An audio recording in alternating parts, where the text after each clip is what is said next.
Hi,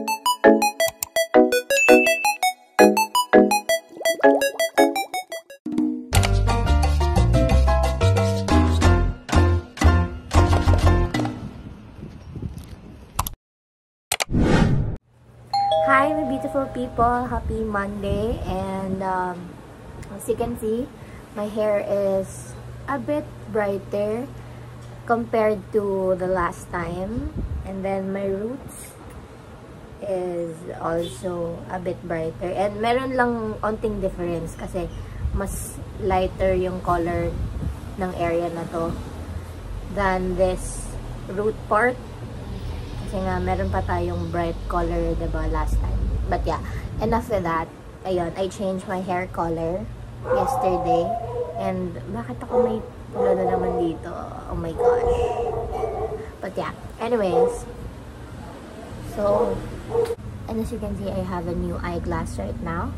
And that's also a part of what happened yesterday. So, ayun.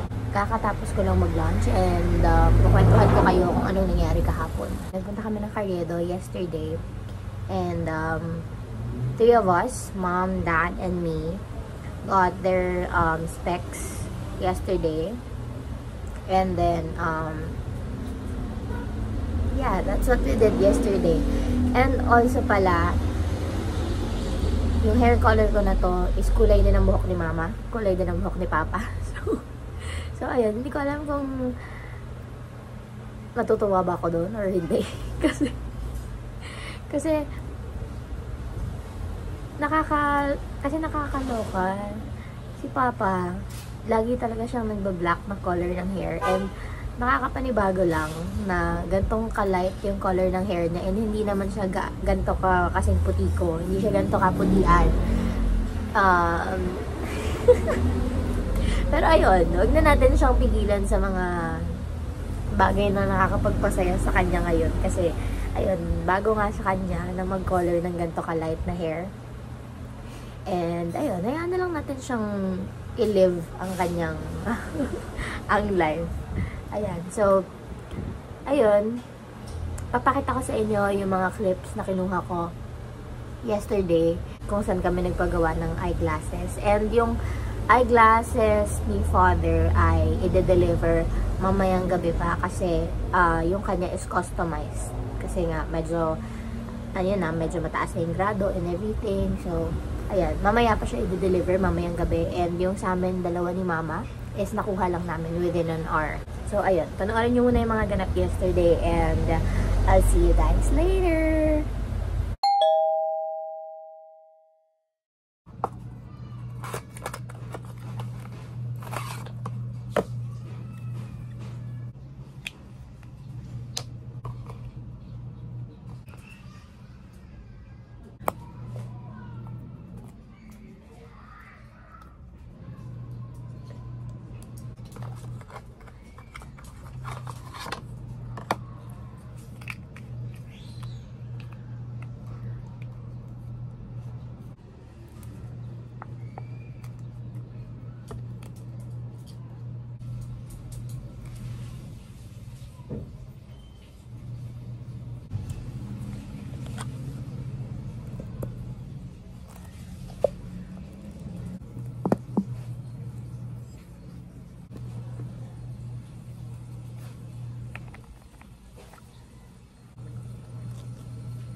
So, ayun, hello, I'm back. So, that's what happened yesterday. And, hindi lang yun yung mga nangyari yesterday. Alam ko, alam nyo kung anong nangyari yesterday. If you're Filipino, kung ano man, if you're aware, alam mo kung ano yung nangyari yesterday. And story time lang tayo today. Ayan, so, yesterday, habang nasa train station kami, madadaanan namin yung area kung nasan yung um, mga tao. Ayan, yung mga nag-rally. And kitang-kita kung gaano talaga sila karami doon sa lugar na yun. Actually, late na nga nun eh, mga noon na nga nun eh. Kaya medyo yung mga tao nasa ano na, all over the place na, and mangilan-ngilan na lang yung mga nakikita talaga namin na nandun pa sa area na yon, yung iba nasa ibang lugar na. And you know, I realized something. You know, na 'di ba? Sabi nga nila na you have to be the change you want to see everywhere, 'di ba? So, ayun. And gusto ko lang sabihin na totoo talaga yung sinasabi ng iba na once na mamulat yung mga inosenteng mata ng mga tao, parang never na yung pipikit pa. Kasi alam niyo kung bakit? Kasi I think never na silang patutulugin nung konsensya nila na ipagsawalang bahala yung mga nalaman, mga alam at malalaman pa nila. And I think yung paninindigan, yung pipigil sa kanilang kumurap pa. Kasi once na you are aware of what's happening, mai-instill na yan sa buong pagkatao mo talaga. Ano siya, para siyang marka sa sarili mo, sa pagkatao mo, na never mo yan siyang mahuhugasan kahit na anong gawin mong pagtakip dyan, kahit na anong gawin mong pag-iwas dun sa bagay na yun. Babalik at babalik ka dun. Palagi mo yung panghahawakan kahit na magbago man yung panahon, palagi mong panghahawakan yung kaalaman mo na yun. And yun yung magiging main reason kung bakit ka mayroong gustong patunayan. And yun yung magiging parang ignition mo as a person para mangarap ng mas magandang bukas. Hindi lang para sa sarili mo, kundi para sa, ibang mga tao, para sa future, 'di ba? Yun naman yung ang palaging sinasabi ng lahat. And walang boboses kung walang nagpapatahimik, kung may pinapakinggan. Hindi naman natin gagawin yung mga kagaya niyan, yung mga rally. Hindi naman natin gagawin yung mga ganyang bagay kung, in the first place, napapakinggan.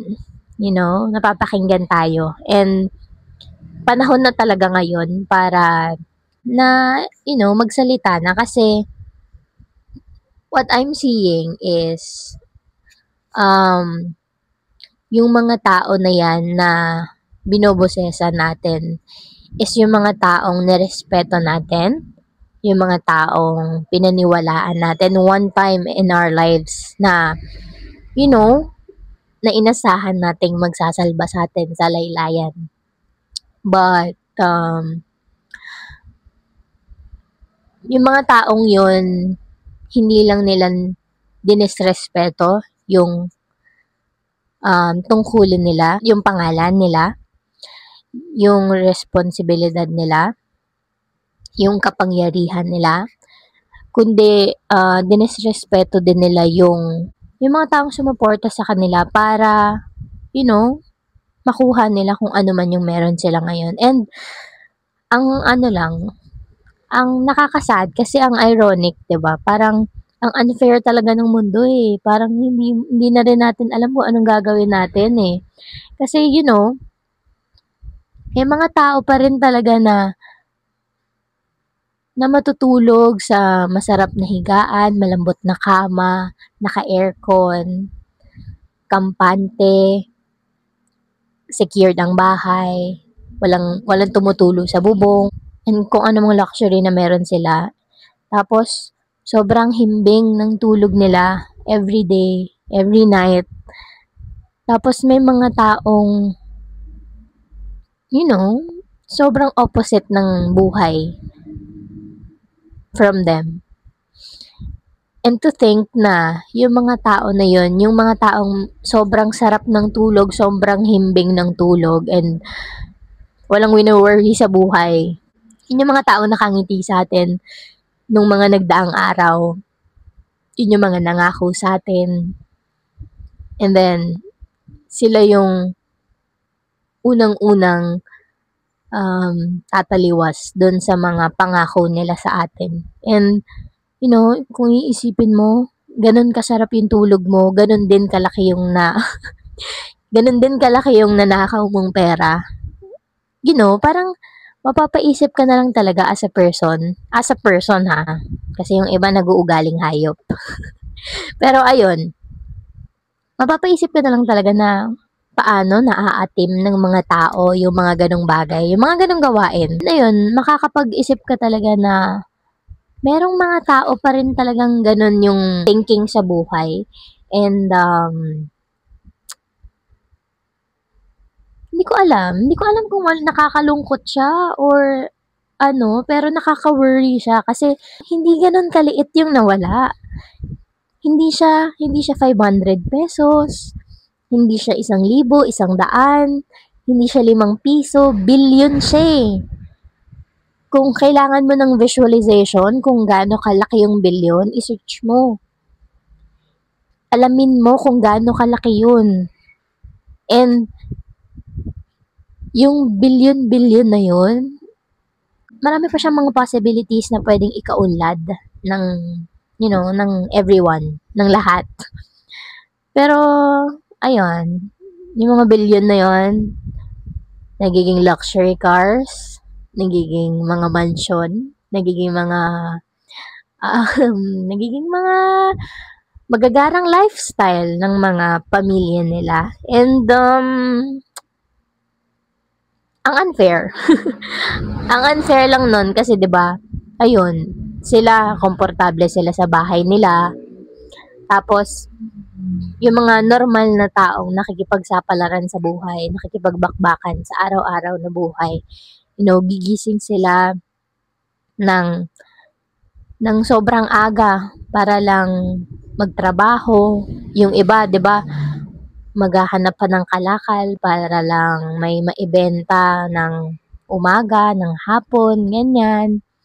Tapos yung iba bumabiyahe pa ng sobrang layo para lang makakuha ng magandang oportunidad, 'di ba? Para lang mapakain yung mga pamilya nila sa araw-araw. Ganun mabuhay yung ibang mga tao.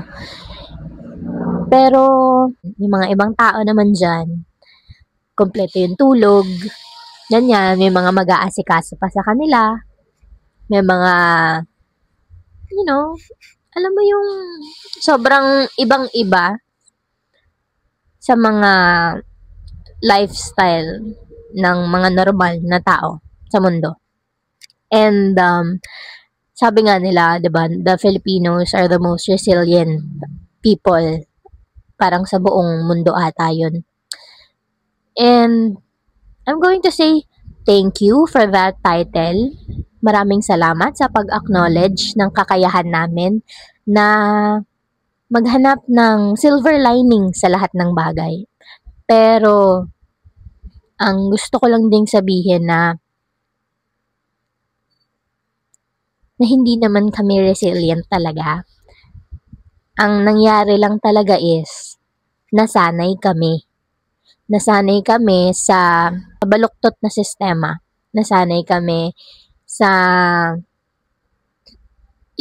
reality na hindi na-reciprocate yung mga efforts namin tuwing halalan. Ayun.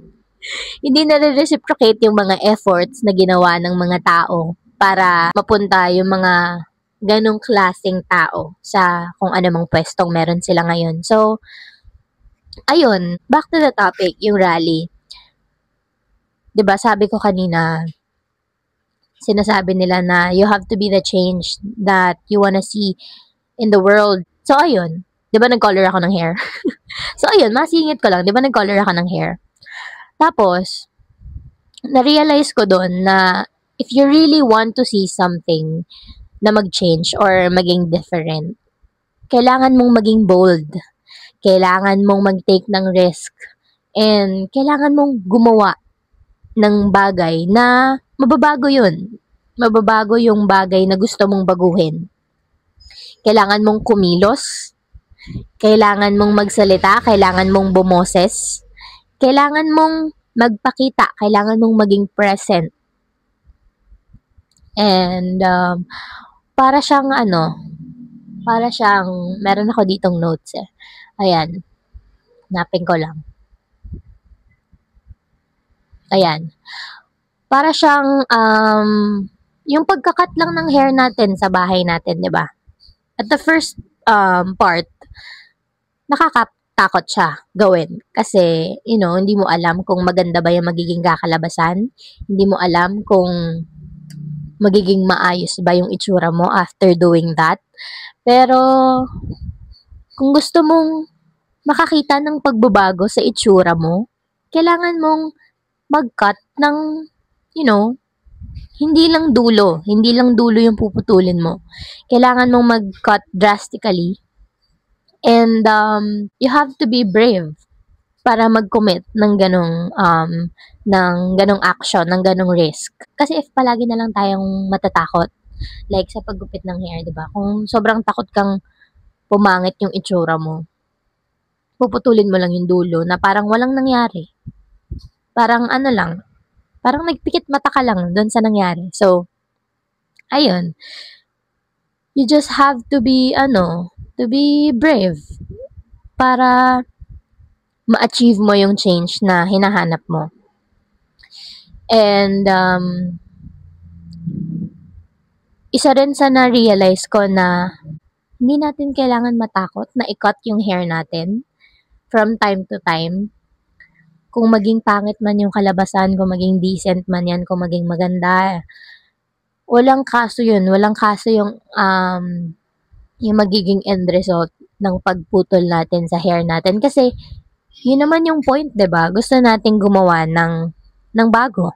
So, ayun. You just have to be brave in accepting the change. And in that bravery of taking a huge effort or risk to cut yung ating nakasanayang length ng buhok or style ng buhok is enough siguro para matawag yun na change. Kasi after cutting our hair, it's up to us kung paano natin ipagpapatuloy yung buhay. Maging pangit man yung gupit or maging maganda man yung gupit, it's up to us kung paano natin pagpapatuloy yung buhay natin, kung maging pangit man yung resulta ng mga pinagagawa natin ngayon or maging maganda man yung resulta nito. Kasi 'di ba, kaya naman nating mag-adjust. Kailangan lang talaga natin ng decent na opportunity in life. Kasi sige, in the first place, unfair na nga talaga ang mundo. Sige, nasa taas na yung ibang tao and meron ding mga nasa baba. Pero, ibigay nyo na lang yung nararapat. Kasi, hindi na nga natin mababago yun yung pagka-unfair ng mundo Hindi na natin mababago yun. Ang kaya lang natin gawin is magpursige sa buhay. And sana, ganun din yung gawin ng ibang mga tao, 'di ba? Magpursige na lang kayo. Huwag na kayong magnakaw kasi nakaka-stress kayo Nakakaloka kayo, 'di ba? Hindi pa ba sapat? Well, obviously hindi pa sapat, pero hindi pa ba sapat yung yung buhay, yung marangyang buhay na meron kayo, 'di ba? Yung gusto mo na lang mag-tantrums talaga, pero nakakaloka talaga. And as I was saying earlier, yung mga inosenteng mata talaga na namulat na never na yang pipikit pa. Never na yan. I swear to you guys, never.